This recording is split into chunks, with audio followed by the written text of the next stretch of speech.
ko'zlar haron. Iloho bo'ling omon. Mansab uchun qadrdon, bugun bor ertaga yo'q.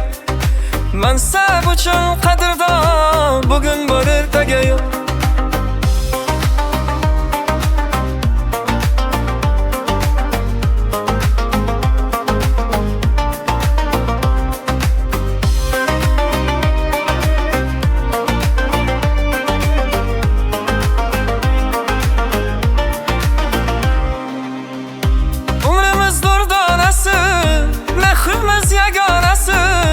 Hakim ota onasi, bugün bor ertaga yo'q.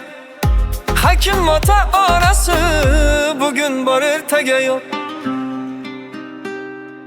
To'lib to'shar soyliging, misli ko'kda oyliging, yeb tirgan boyliging, bugün bor ertaga yo'q.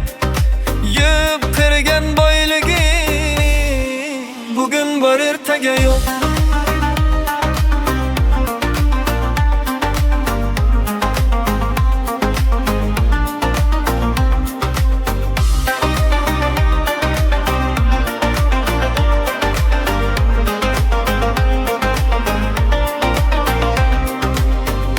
Mehrizga zorman degan, hamisha yorman degan, yonizda borman degan, bugun bor ertaga yo'q.